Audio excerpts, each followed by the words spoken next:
11. Divided by 18 months, ito po ang monthly. Start po tayo next month. Every 13 of the month ang due date.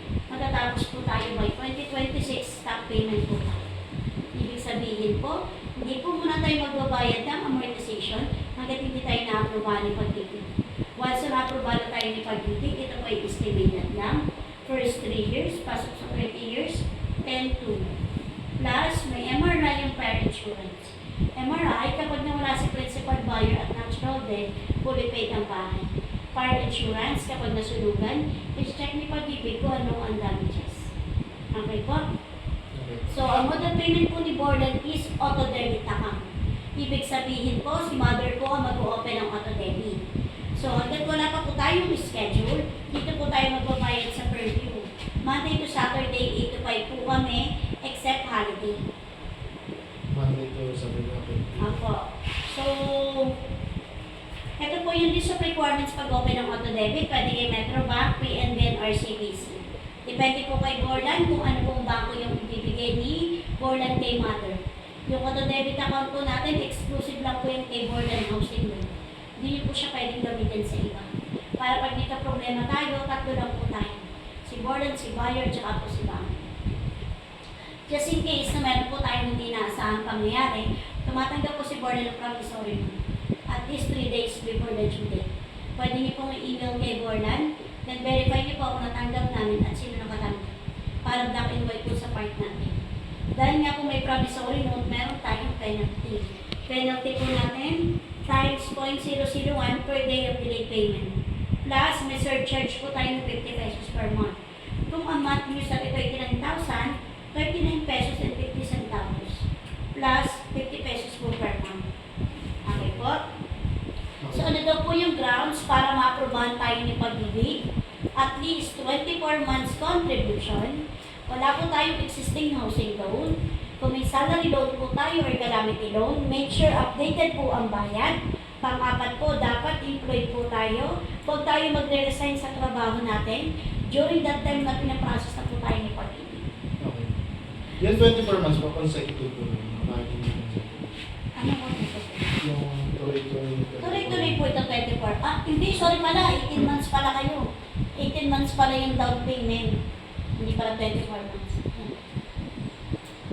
Lolo ko na rin po electricity. Wala na tayo magagawa.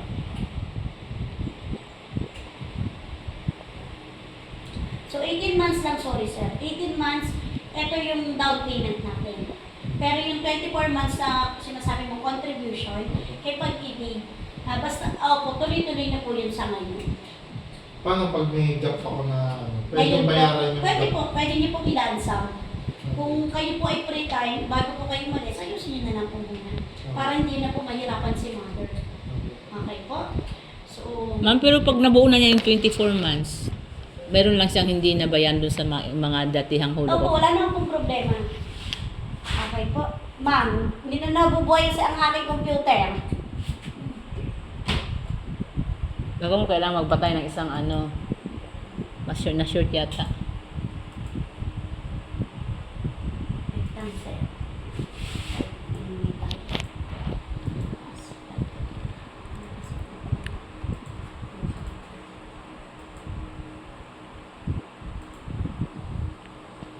Okay po. So, ang water natin dito ay deep well, kuryente natin Meralco. Wala po tayong hidden charges.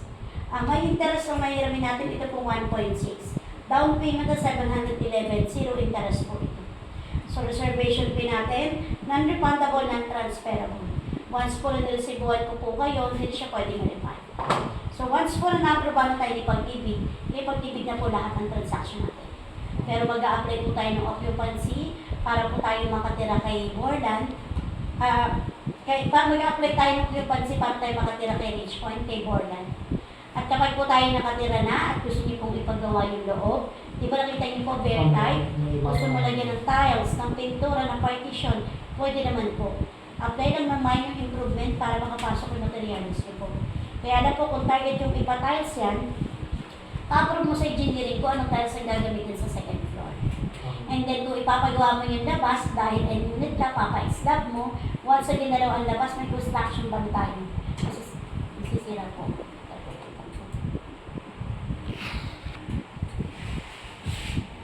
once po na papagawa mo na kaya. Hindi kakayanin, ma'am. Kahit intayin ko ang bayan. Hindi na po kaya o nung So, na May niya. UPS po. wala eh, sira yung UPS ko. Wala. Kahit ka, wala na, sumuko na siya. Ayan, wala na.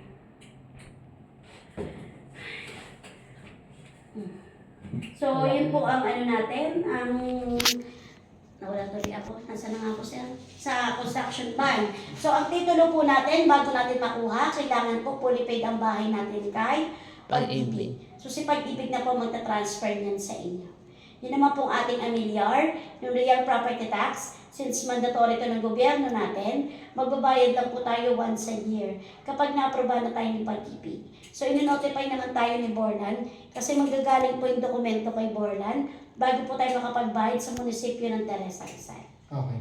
Okay po. So, bali yung title after 30 years pa kung saan opo. Pero kung mas mabagal mong mabayaran, Pwede ba i-request lang kayo? Kaya inaproba ng 30 years. hindi po, di ba naka 30 years ka? Just in case po nakada uwi mo, may dala kang pera, pwede mo ibagsak kay Pag-ibig. Sabi mo magbabawas ka sa principal. Pwede. Para po at least mapabilis ang iyong Tatapos. yung matapos ka. Ah, Hindi naman sinabi na porque 30 years, hindi naman. Kumbaga, maximum tayo na 30 years. Eh kung bigla tayo tumama sa loto, bukas ma-fully paid na, di ba? Yun naman po yun. Okay po. So, ang ano daw po yung nakasulat dito? For example po, ayaw nyo na pong ituloy kasi nagkaroon po tayo ng financial problem or for good ka na sa ibang bansa. Tatanong niyo po sa amin, may marerefund ba just in case mag-back out? Meron naman po. Halos 50% lang po or whichever is higher.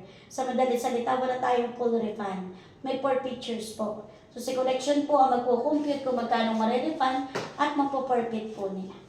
Okay po? So, andito po yan. So, dapat po on or before October 13, nakapag-first payment tayo. Kapag hindi po tayo nagbayad, automatic cancel po tayo. Cancel din yung reservation fee. Yung pinaliwanag ko po regarding sa auto-debit, andito po yan. Yung kulang yung requirements, pwede niyo pong i-email dito. Ano po ang kulang yung requirements? Kulang niyo po requirements as of today, birth certificate and SENOMAR, since single po tayo. And then auto-debit account, si mother mo ang mag-o-open.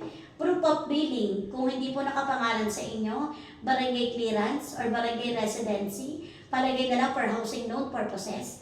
And then TIN verification, yung TIN number mo, ipapa-verify mo yan sa BIR. May online sa website nito.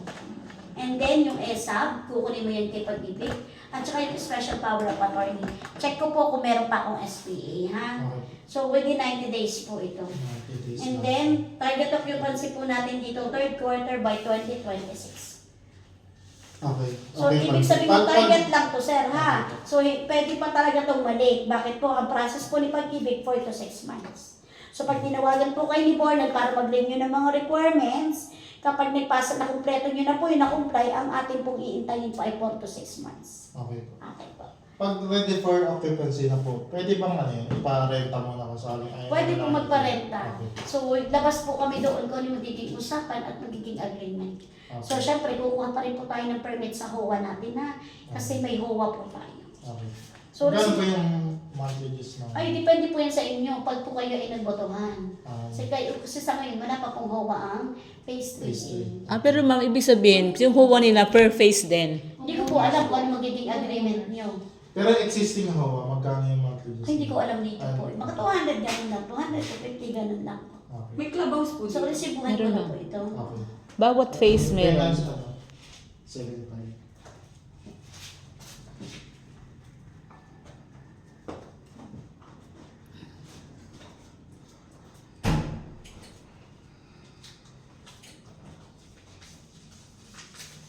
Pinaritan lang mo kayo, ma'am? Pinaritan lang. Wala po. Ayun, namamatay na po. Hindi na po yung computer ko, ma'am. Pero ano talaga yan, ma'am? Sa Meralco talaga yan? Opo. Ay, bakit si ma'am nag-blink? Hindi ko po alam. Wala pa akong generator dito. Napagod na. Ano to sa lahat ng mga page po, dito lang sa bahay na. Hindi ko po alam. Baka may problema. Ay, may ano yun na. May announcement na mag-brown out. Pero bagong bayan lang eh. Iprinsa naman ito eh. Boundary to eh. Baka nadama. Bali niyo po, nakakabit sa Meralco, ano, bagong bayan, minsan po. Ilan dyan nagkakaanuhan. Ikaw rin na pa yung second time. Yung deep well, kunyari natuyo yan, paano kayo makakuha ng tubig yun? May time na may oras ba ang tubig dito? Ang dito po sa, sa Ridge Point, meron dito kong schedule ng tangke. Pero yung sa tubig po, Ah, okay. Kasi parang narinig ko sa Carissa, may oras ba Ah, ang tubig? Karisa 1 po yun, sir. Tsaka sa amin, Karisa 2. May oras kami doon. 1, 2, 3, 4, 5, 6. Wala daw oras dito. Ito na, sir. Thank you po. Thank you very much, Thank you. sir. And congratulations. Okay po. Ito po, i-copy ko na. Opo, kopya niyo na po yan. Pa-picture tayo, sir.